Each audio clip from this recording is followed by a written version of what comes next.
and welcome. It is the 22nd annual Garden State Film Festival. This year, there will be 200 films from over 14 countries screening the weekend of March 21st to the 24th of this year.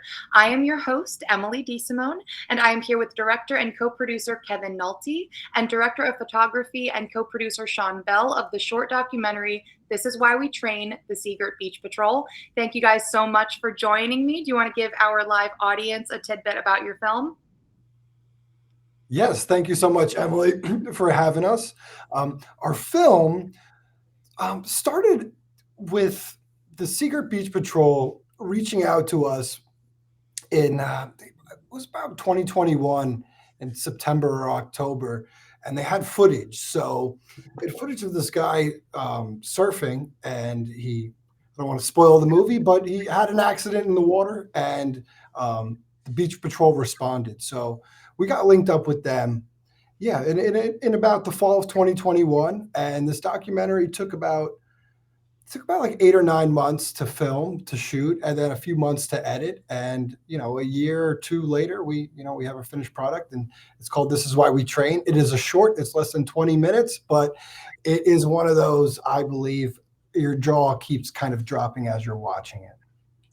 Yeah, when the Seagirt Beach Patrol actually approached us originally, I think they because the movie has a lot of footage. I don't want to call it found footage, but essentially the surfer, he was wearing a GoPro the whole time, and then so basically we have all of the footage of the entire incident, and then we also were able to get our hands on some of the police body cam footage as well. So originally the Seagirt Beach Patrol approached us about doing kind of like a training video, almost like prep. Their new lifeguards on like, hey, this is like basically what a drowning looks like, and this is how like a kind of response goes down to get them prepared. And then Kevin, I believe, pitched them on like, hey, we're he's Kevin's actually this is his second documentary film, also his second one on surfing. So he pitched them on doing like more of a story, like let's interview people, let's tell the whole story around this incident. That's really cool that you guys got involved. Could you maybe talk about, what your role was in this? Do you guys have a company? How did you guys come into play with this beach patrol? Yeah, so actually, it's funny. Kevin got me into filmmaking. I never thought I'd do this. So like him and a couple other my buddies, they went to Montclair State, and they got me into filmmaking. And then during the pandemic, Kevin and I decided to start kind of putting our own reel together to see if we can get like professional jobs. Because Kevin's a camera operator for MSG and also does wedding films. And then I was just a lighting guy in like the commercial industry up in New York. So we had started a company together and like had been doing all types of like branding content, and that's when we got approached. Have you ever done anything like this before? I mean, I know you have it kind of listed as like a documentary, which it is, but I mean, is this like the first time that you've had everything basically handed to you?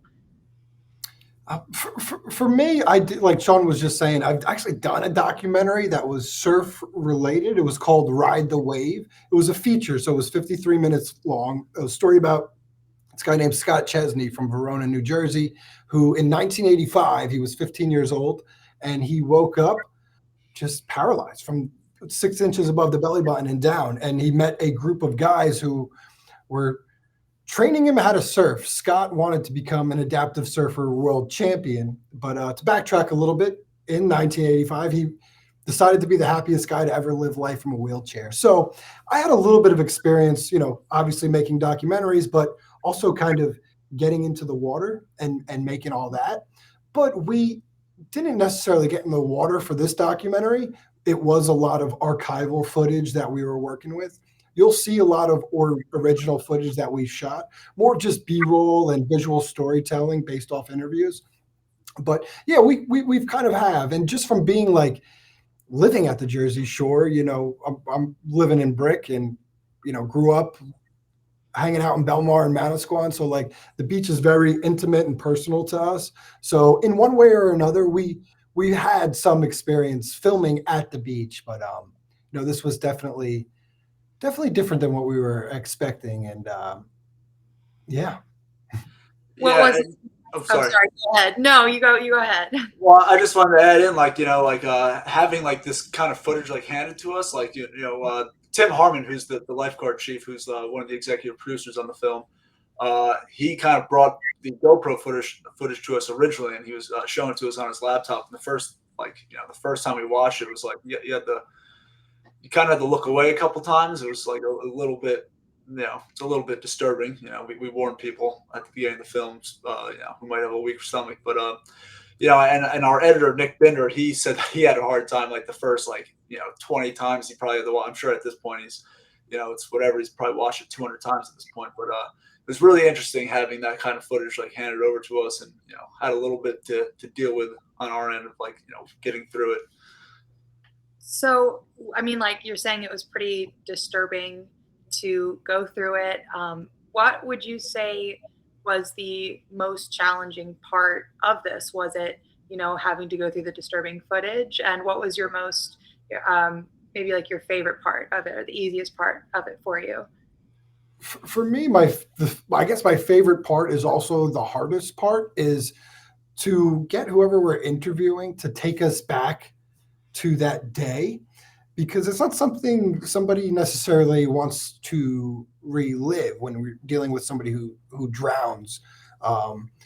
And between the lifeguards, the family, it's tough to dive back in and reminisce about that. But it's also like my favorite part, because you can tell for a moment, like people forget that the cameras and lights and microphone is on them, and they just kind of start opening up to you. And it's almost like a little therapy session. And at the end of it, they actually thank us, like, thank you for talking to me. Thank you for, letting me say this again. So it's it was both. The worst part was also the best part for me. Yeah, for me, it was sitting through as the DP of this, I was just doing the cameras and lighting and stuff. But for me, the hardest part was probably interviewing the victim's wife, Frankie Bouchard. She, they were staying just I guess across the street at their sister, or at her sister's house, and one of her, I think it was her nephew, had kind of ran up to the house and said, Paul was in an accident or whatever, and so they were kind of right there, so she kind of had to relive it all.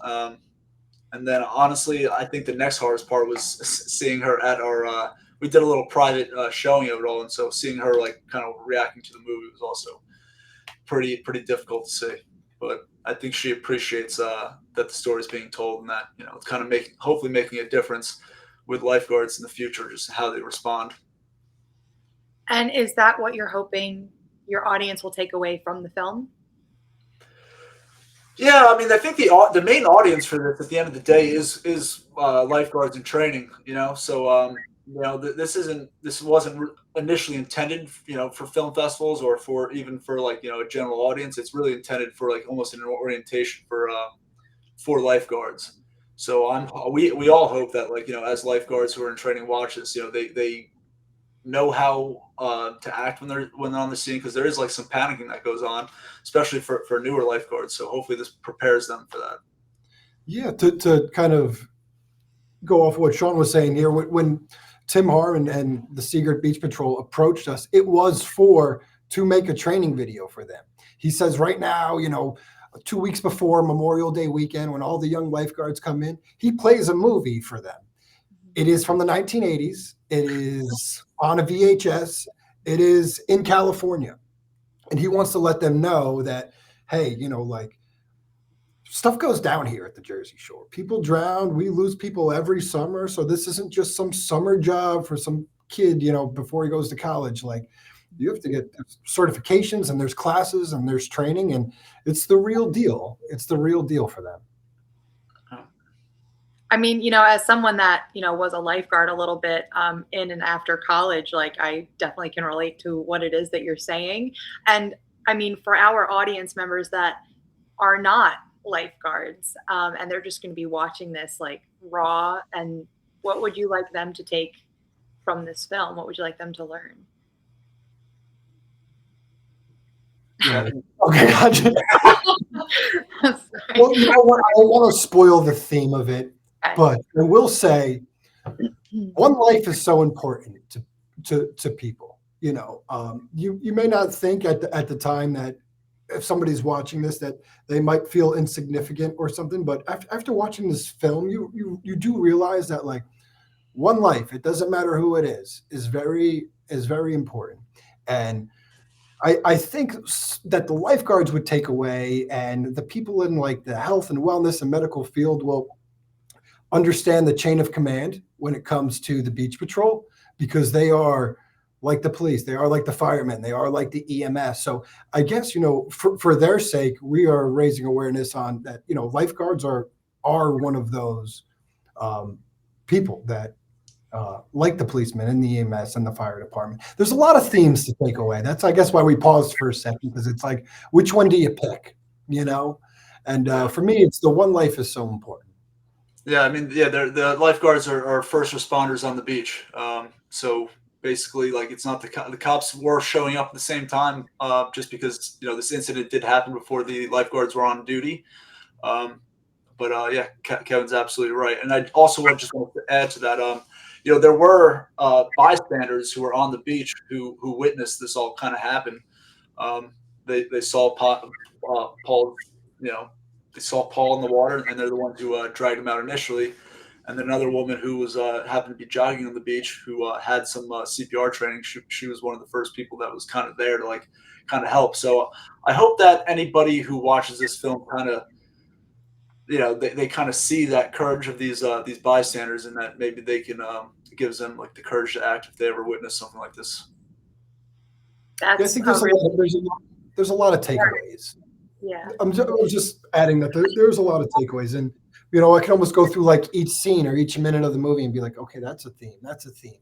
I learned this here. I learned that there. But I would say, just at the end of it, aside from being training purposes, I think it just kind of makes you appreciate Mother Nature, and that it's tough to beat her, and you probably won't. So you have to show some respect. And there's a lot of different themes of the movie. Well, I guess before we close this out, from both of you, is there something from this project that you think made you a stronger co-producer, director of photography? For me, absolutely. I think that, like, when you're trying to, basically, like, my main job is like essentially lighting and shooting the interviews. So really trying to match like the mood of those interviews to like what the subject matter is. I think I learned and got better at that. By the time we did the last interviews, I think that everything kind of like almost looks even better. Maybe not like normal viewers be able to see, but for like when I watch this, I can see exactly like how I'm getting better throughout the film. And I would say, for me, as the person that was interviewing our subjects or our talent, we are spoiled by an awesome editor, Nick. But for me, it was continuity. Almost everybody in certain groups, whether you're a lifeguard or a family or a bystander, or you work for the town, or you're an EMS or police officer, there needs to be continuity in the story. So yes, you kind of like need to ask everybody everything. We just need to relay that message and paint a clear story for the editor, Nick, to make it all come together. But we're blessed because Nick is I just tell him go, and he just goes. Yeah, well, I mean, if I just have 1 second to like kind of shout out the rest of the crew here, like I'll start with Michael. Michael was he was a hire that we had back in 2022. He came in on as just kind of like a production assistant, full time, and he's got his own little style and flair that actually kind of made it into the film, because he's credited as second camera, and we did like a little bit of a recreate scene. It's only like one small segment, but basically the way it's cut is just the way how Michael shoots and the way he filmmakes himself. So we were kind of like stoked to have that part in there. And then once again, just Nick Binder, he really killed it on this project. He had so much stuff to go through. Like, we did some pretty long interviews with some of these people. Some of these interviews went like 2 hours long, and I don't know, we interviewed 12 or 13 people, I think, total. Yeah. Well, he had a ton of work to do. Especially like, there's some screen grabs that you'll see throughout the film, and he just went by frame until he found like some of these perfect screen grabs to have, so we can just kind of do a freeze frame for a second. really kind of show like what was going on the scene. So like, Yeah, big shout out to those guys.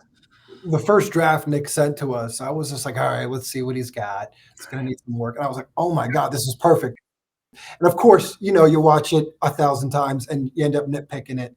And we could probably still, like, that's the one thing about making a movie. It's like, you've seen it so many times, you almost can't watch it. You're like, I wish I did this, or I wish I did that. But, you know, I love this movie right now. I think it's very powerful. And I think it's going to help lifeguards and, you know, people who aren't lifeguards as well. Yeah, that first screening, like we were bawling our eyes out. It was definitely emotional for all of us because you know, like when you see the whole story come together and being told from all the different perspectives and stuff, it's pretty wild. And the ending like really punches you in the gut. So yeah, I'm almost choking up right now thinking about it. Me too, man. Kevin, Sean, thank you guys so much for an amazing interview. You guys, you can check out the documentary short, This Is Why We Train, the Seagirt Beach Patrol, at our Asbury Lanes on Sunday, March 24th during the 12 p.m. to 1:45 p.m. block.